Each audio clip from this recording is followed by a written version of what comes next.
Feeling good like you drive to like the road or something like that. That felt like gas.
Any questions?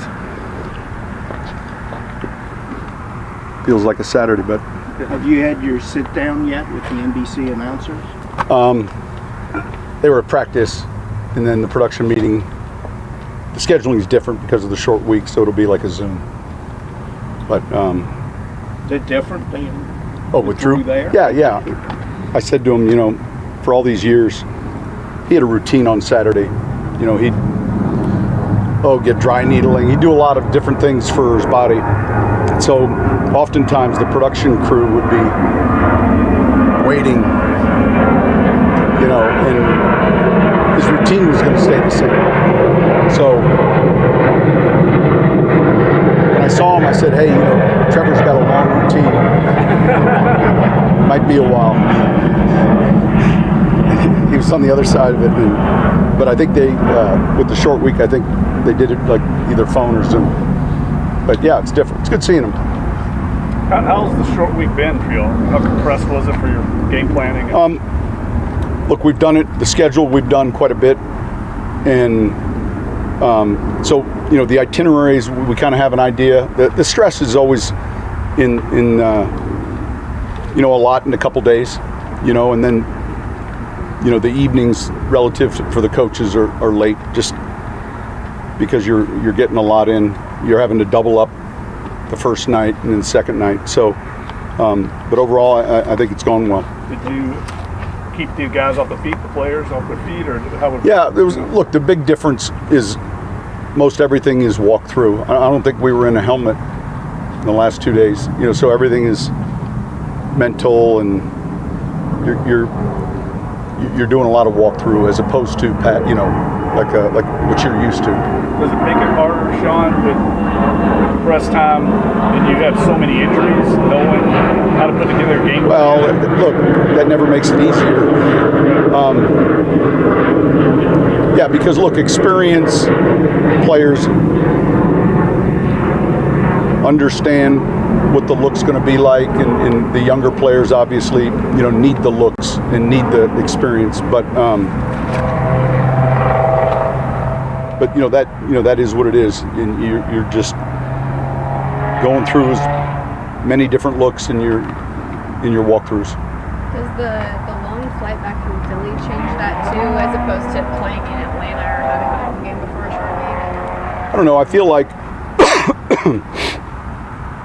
we've been on long flights, and like Philly's like 2 hours instead of an hour. So I didn't feel like it was unusually long, or the tough ones back in the day were when you played a Sunday night and played a Thursday. That's a tough schedule, just because of when the players are playing. But I think the travel overall and all of those things worked out well. Sean, how much did the two different injuries that Taysom Hill had influence sort of your decision on your vision for him, and how much you could seriously consider him as a quarterback? Back up the two different injuries. Well, he was coming off the concussion when you first so needed look, a starter, and then had the injury of it. Obviously that was significant. It took time. And then at Tennessee, he gets the foot. He's doing better. And how much did it impact? It's a good question. Sometimes when a decision's made that you don't even begin to you just, you're going. Trevor's done a good job, understands what we're doing, and obviously there's an impact he has. I'm talking about Taysom, not just in his rushing role, but there's a physicality that he brings to your offense that and special teams. So it's good to have him getting better now. So I guess now that you're in the rhythm that you're in, is there anything Taysom Hill could do to earn a chance at that job, or would it have to be? Look, I mean, I'm not going to discuss the quarterback depth or anything.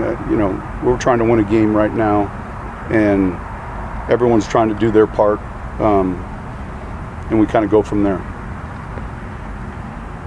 Sean, what kind of stands out about the Buffalo secondary? So, look, first off, Sean McDermott has done a great job. Leslie Frazier, those guys, I'm going to go way back now. We got the flight pattern here, so. The day before Thanksgiving, business travel. Right, but it's the wind that's determining the flight pattern. That too. So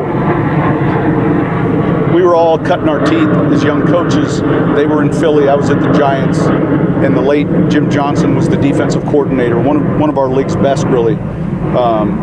He was fabulous, and on that staff was the young Sean McDermott and Ron Rivera, and you name it. They had a bunch of good young coaches that would all went on to be real good head coaches. And I end up here in New Orleans, and Sean is at Carolina with Ron, and then Sean coordinates the defense there, and then I think he's done a fabulous job.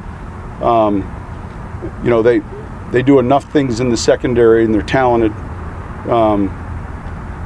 You know, their technique, they're very well coached, and so when you put a good scheme like that they have together with good players, they're smart at the safety position, never out of position. They play a lot of nickel defense, and they play it well. So, you know, the tape study is this year's Buffalo, but you can go to last year's, years before. We even went five years deep into Carolina plans, just looking at ideas and thoughts. And but I think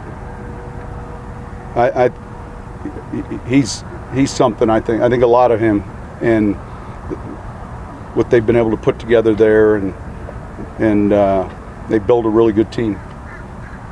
For this game, you went five years deep in Carolina? Yeah. Did you sleep in this week? No, you just look at reels. You know, like this morning, Kevin put together every touchdown runner pass, and since Sean's been a defensive coordinator, just runs first, passes second. I don't know, 200 plays or whatever, and then you quickly through it. And you might come away from that whole thing saving 18, and then look at the 18 again, then save 3, and then put them in. But they do a good job. They mix it up. They give you pressure looks that are challenging. They always have.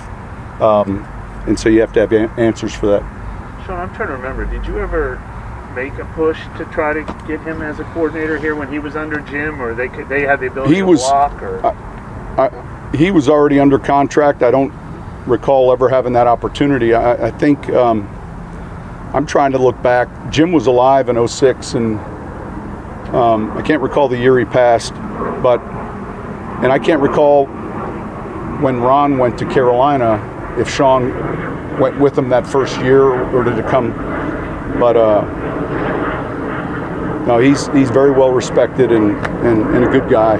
You know, a really good guy. I don't know if I've ever asked you this big picture, but do you see an evolution of the quarterback position in the league with this mobility factor, or is that just? Well, if you go back and you listen to Bill Walsh's tapes,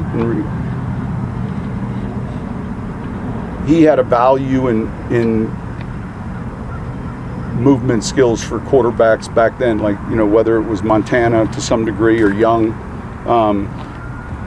I think we're always asked that question, and we're certainly seeing, you know, what the college game is bringing us, and yet 3rd and 8, you're going to have to make a play from the pocket, and so, but we're seeing, I watch the touchdown reel every week, and you're seeing the off-schedule plays, pick a team where the original design is this, but then all of a sudden it becomes a different play because the quarterback is made it such, and this guy does that extremely well.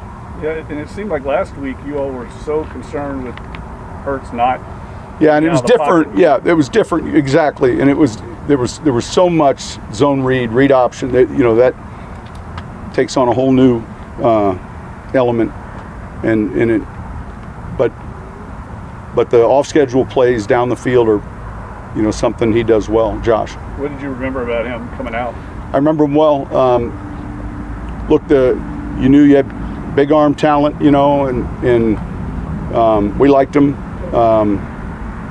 You know, you felt like he had the size, the arm strength. You saw all those traits, And it's always hard because you're seeing an offense maybe he's in that's going to be different than what you're projecting, and shoot, he ended up being a great pick. Thank you. Yeah, thanks, Sean.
Long time no chat. How you been? I know, it's been a while, right? Yeah, it's good to be back. It's good to be back. What was this experience like for you, man? Just you obviously coming to a new team, then just taking it until week 10. Yeah, I mean, it didn't go as planned, right? But, you know, those things happen. And, you know, I would say out of my career, this is probably the longest I've been out of football. You know, it's been almost 3 months. So that was challenging in itself, you know, just going through the recovery. And, you know, some days you had some good days. Some days you had some days where you feel like you took a step back. But, you know, just kept the same mentality, just to keep fighting, keep pushing through, and just trust the process. And, you know, I got in last week, you know, with the plays I had. And then, obviously, unfortunately, Trout went down, and now I have a bigger role. So, you know, I feel really prepared and ready to step up and just, you know, not skip a beat. Yeah, rewind like, what, 12, 13 weeks? What happened? Yeah, I did a grade 2 MCL. You know, I think originally it was like a 2 to 4 week thing, but kind of lingered on a little bit, and, you know, just kept in talks with the team, and, you know, we were on the same page, and we agreed that they wanted to ensure that I was good to be back and wanted to feel confident with my knee before I got back on the field. And so, you know, I've been in situations where, like, trainers try to get you back as soon as possible just to kind of shake your name off the list, but, you know, I feel like they really looked out for my best interest, and, you know, we sit on the same page, and, you know, I'm back now, so I'm not looking back, I'm only looking forward. Is that a situation more where it's like a pain tolerance thing, or you felt like you wouldn't have been able to play at 100%? Yeah, it's a little bit of both. I mean, once you get to, like, you know, once I got like a month, 2 months in, I mean, it was like a pain tolerance thing, right? You know, just trusting it when you make hard cuts. Like, you know, there's some things that would feel really good, and there's other things that, like, man, I definitely felt that there. It's all about trusting it, right? And if you don't trust it, you're not going to be able to go out on the field and do what you need to do. So, you know, they gave me the extra time. I'm sure you guys saw me in the backfield, you know, doing a lot of stuff on my own, just to stay ready until I was able to get back to practicing. And now that I'm back, you know, I feel great and just ready to hit the ground running. Nick, I know we talked when you first signed about how you were hoping to do more in that passing game than you did, but obviously Adam was so heavily involved in the run blocking. You sort of have the same experience that fits in nicely with ways of what he was doing. Yeah, I mean, I look back in, like, my career in the NFL, and I've been built for these situations. Like, there's times where guys have gotten hurt and I've had to fill in. You know, last year I remember Noah Fant got hurt. Like, or no, he just had COVID, you know, the day of, and I had to fill in, and I had 5 catches and a touchdown. You know, most of my touchdowns came filling in for guys who have fallen down. So, you know, I've kind of been used to, you know, handling that, and, you know, I've always just been ready and prepared as if I am the guy that's going to get all the reps. And because you never know, you know, injuries happen and things happen in the game, and you just got to be ready to step in and, you know, take over. So, but yeah, you know, I have a lot of confidence in my ability, and, you know, obviously Adam Trautman, he's a very good tight end, but I think that me and him do a lot of things similar, and I'm just ready to go out there and show it. Feels a little weird asking this in like week 12, but are you ready for your Superdome debut? Yeah, I'm super excited. Just you know, it kind of sucked, you know, being on the sideline, just not suited up, and just getting to experience that. I mean, I get goosebumps, you know, just, you know, when they do like the Who Dat chant and all the intros. So I'm excited to be a part of that and just be suited up and actually, you know, play and, you know, get the juices flowing. How did it feel last week to get back after being out for so long? You know, I almost had to like remind myself that, like, you know what, like, I know it's been a while, but I've done this before, you know, like, so I kind of had to like build up that confidence again, if you will. You know, just kind of had to relearn the game plan and just trust my abilities. And, you know, like, obviously I went in and I felt very prepared about the game plan and very prepared about my preparations, and it just felt good, you know, like just being suited up, like feeling the atmosphere, just being with the guys, being on the field. Like, it just, I can't believe how much I missed that, you know. Like I said, it's been almost 3 months, so you kind of take that for granted a little bit, you know, when you're just focusing on recovering from your injury. And so, I mean, I'm getting the chills thinking about it, but, you know, it felt good. You know, it's definitely puts things in perspective when you're out that long, and, you know, you don't realize how much you miss it when you get back. So, very excited to be back. Thanks, guys. Appreciate it.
Oh, mine? Yeah. Dressing, cranberry sauce. Interesting. Okay. Dressing, not stuffing. I just put out the injury reports. I think everybody's like tweeting this injury report. Question for you. Oh, wow. It's a long list. Speaking of that subject, how are you guys approaching all the injuries that you've been dealing with and not using that as an excuse?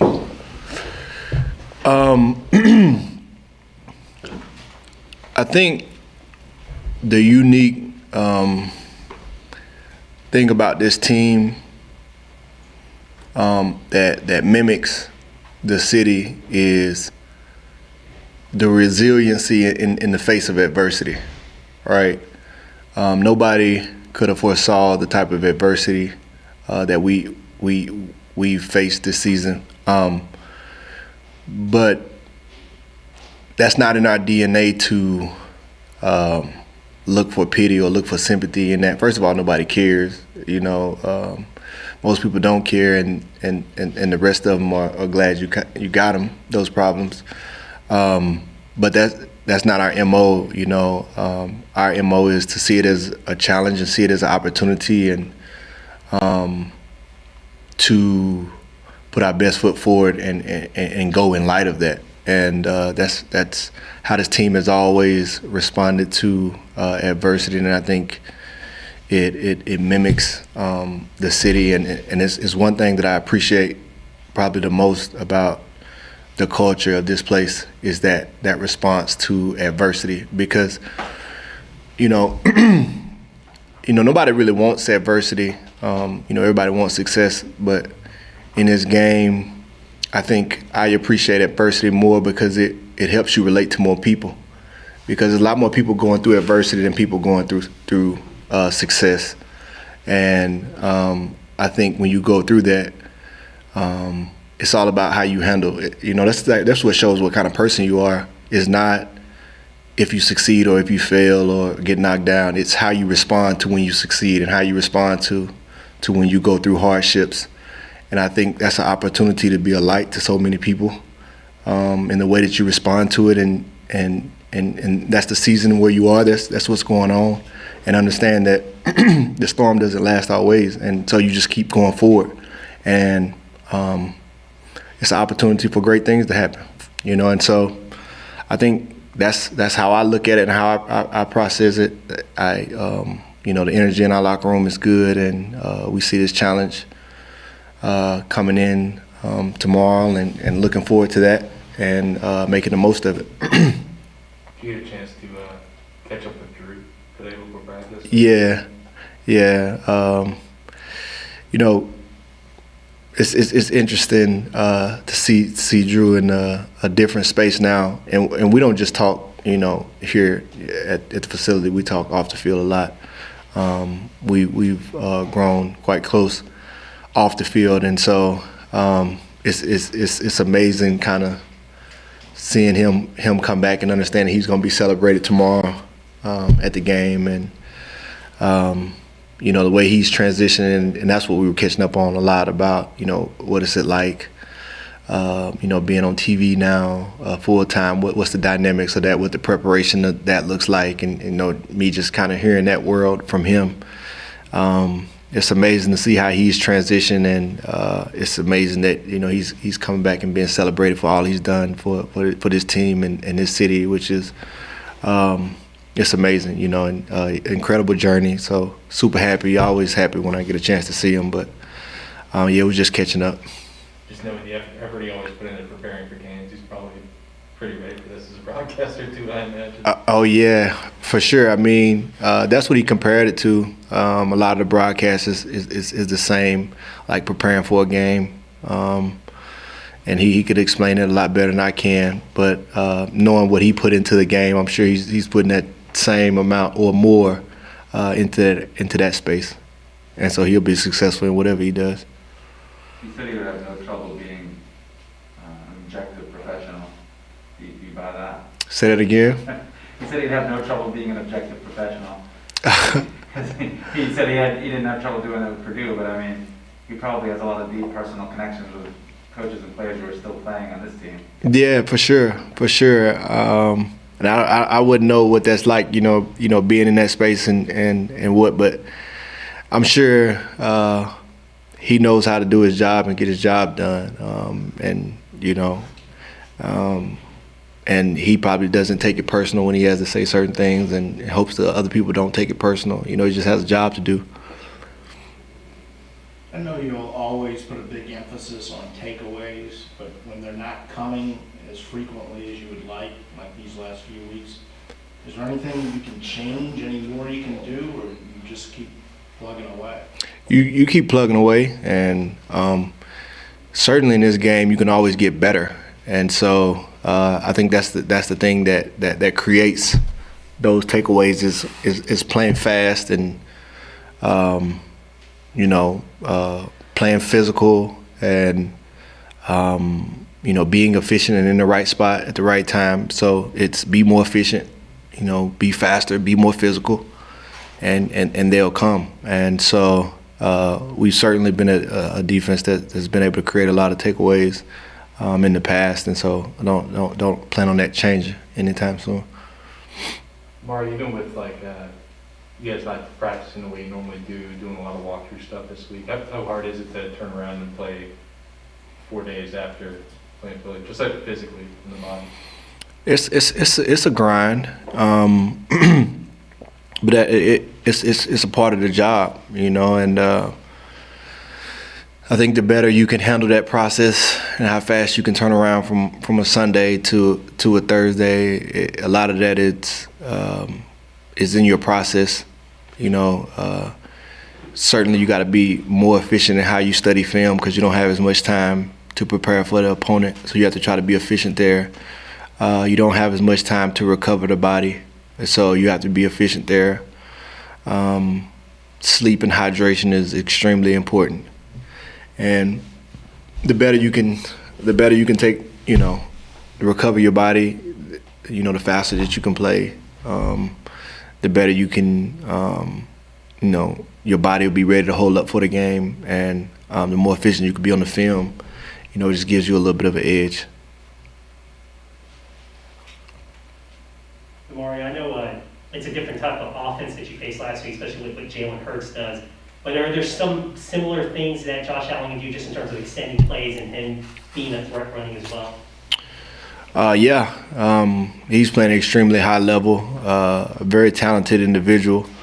A strong arm, can make all the throws. This past couple of years has really been dominating the league, and his athleticism is remarkable as well. And he's not, though he can stand in the pocket and beat you with his arm, he also can keep plays alive. He can run out in space.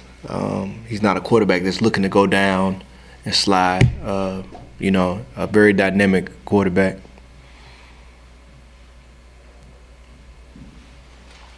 All right, thank you guys. Blessings.